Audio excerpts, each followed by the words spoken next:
Nathan Lyon. We think England would fancy a good early look at both of these, and then of course get the big guns to come of Babashane, Smith, Head, etc. Work to do for England. Stig Anderson parking his run on high time, then we headed out for the first time to the commentary box at the MCG. We've heard from David Garrett, and delighted to say another Ashes legend alongside him in Ian Chappell.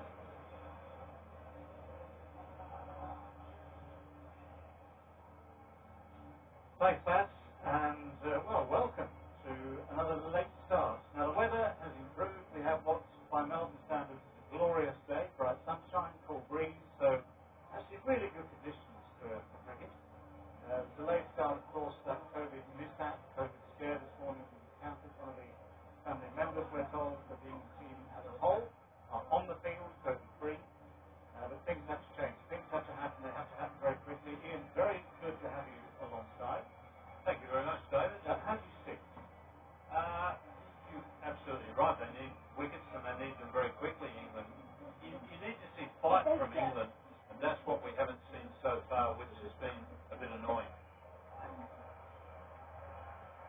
Anderson, the first ball of the day. Watson to make the line. There is not out. The first task, of course, for Joe Root is to get rid of Night Watson. The second task is to try and get rid of some of that top order. We've heard a lot of talking about that this morning. The extra talking with the delayed start. We've seen Joe Root just now, his final words in the huddle there.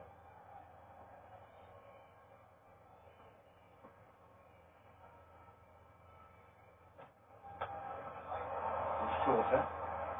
Yeah, I mean, you're right. You want to get rid of the Night Watson. You want to get rid of him quickly. But as a fielding captain, if you happen to get the proper batsman out early before the Night Watson, that's a nice little bonus. But the last thing you need as a fielding captain is to see the Night Watson hanging around and then scoring some runs. The good thing about Nathan Lyon as a Night Watson is he does play a few shots.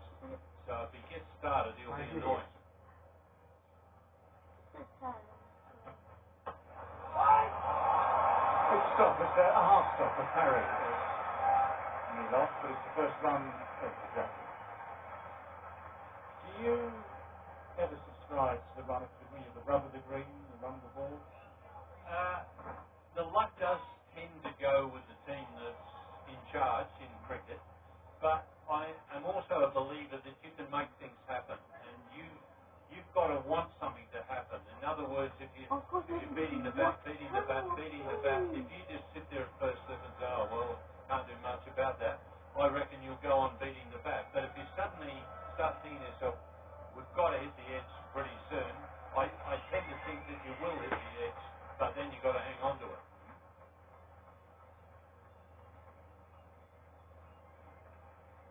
This is Harris' first ball of the day. And a nice one to have a look at wide Watson.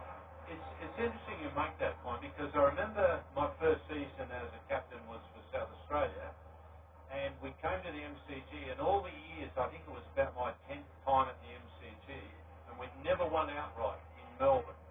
Bill Laurie used to make 200 pretty regular.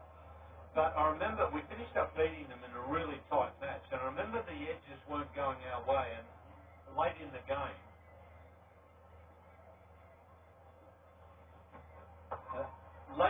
Wayne Pryor was bowling for South Australia, and I started to think to myself, this can't keep happening. We've got to hit the edge sooner or later.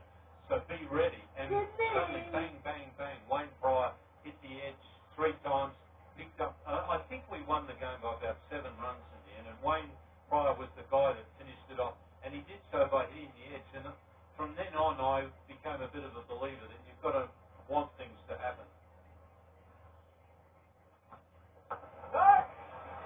Well, first over of the day is done then. With a late start to say the least. First over goes down. Australia 62 for 1. From 1.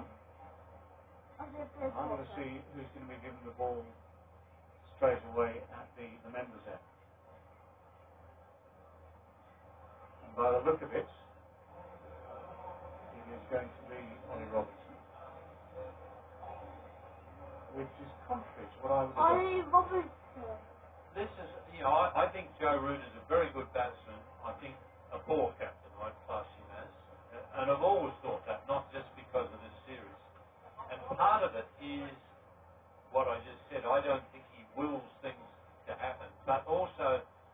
quite often I'm amused at who he starts with a new session or today the start of play. You want to have your best bowlers where possible, or a pace man. Well, Robinson it is. And Nathan Lyon gets a bit of an offering halfway down the track. No great pace. Not a Another great hoot ball. Guess what? There's a crowd here rather enjoyed it. I'm suspecting that you would have liked to have seen Wood bowling at Correct. Yeah. Correct. Yeah. We were talking about that in the build-up to the What a shot by Lyon. when you've got someone like that who can make an impact, you're talking about Wayne France, the impact that game thousands of years ago. Not that long.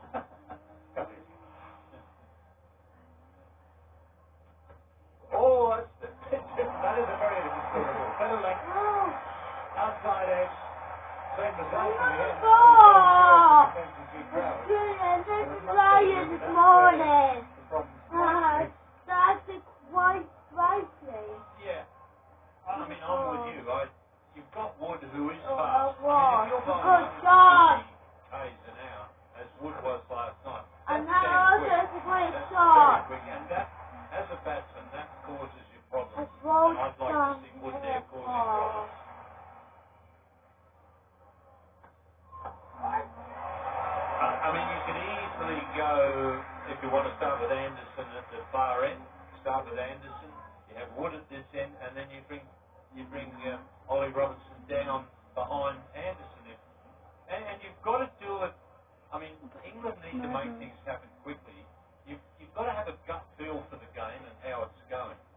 And England really need to make things happen quickly.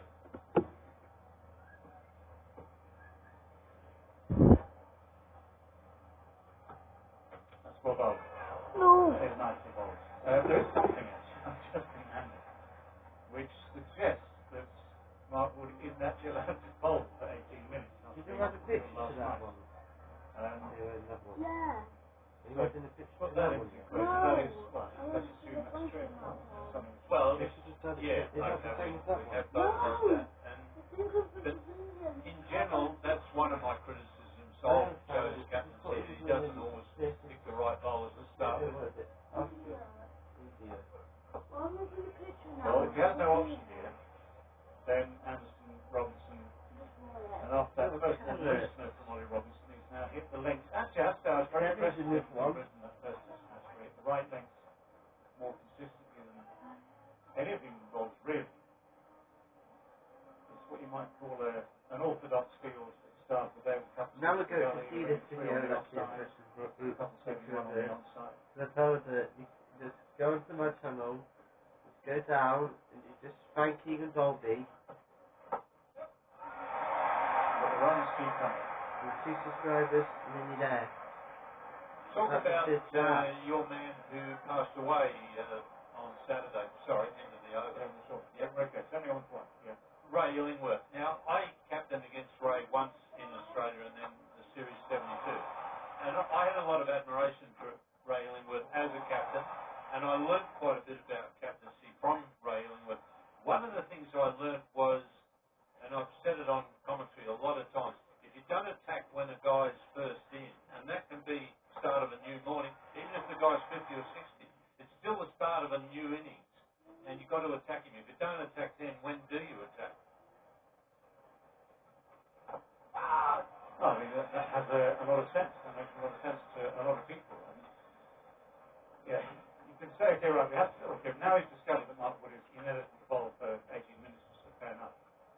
In terms of the general principle, though, yes, you want to get those inroads quickly, because you're trying to set the tone for the day, aren't you? So whether it's the night watchman or the official opening batsman in Marcus Harris, you want to get that first one as early as possible. He's stating the obvious. Well, to me, that was the thing about Illy's captaincy. It contained a lot of common sense, and so therefore there was quite a bit to be learned from Illy. And yeah, I had great respect for Illy, and I was really saddened to hear of his passing, and particularly the way it happened. You don't like to hear that about anybody, but particularly a guy that you admired. But there was a lot of common sense to Ray Illingworth's captaincy.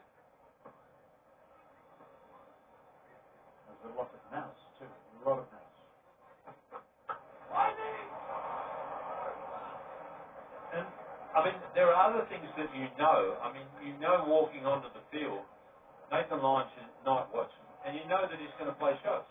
Nathan Lyon is now aging a bit as a player. Started out with quite a good defence, not a lot of shots. He's branched out on those shots. But the thing you know is he's going to be playing shots. So you've got to say to yourself, all right, well, we've got to, somehow or other, we've got to get in before he gets on top of us.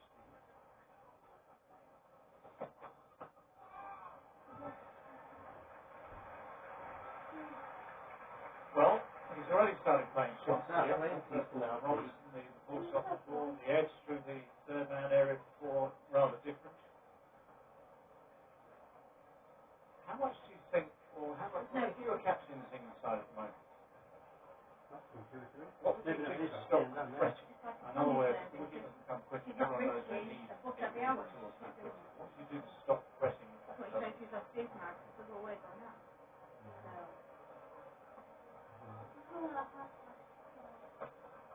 Well, there's the edge. It's that's all well controlled. there. It's going to run away down towards that third man boundary. It's a very good morning session so far. Marcus Harris, of course, a man who desperately needs some runs as well. He battled his way through last night. Well, he did battle quite well last night Situations today. where, as long as that goes down, as long as there's something controlled down towards the third man boundary, you're okay. I should have said that as well as being what I think is a poor captain, I think he's an unlucky captain, Joe Root.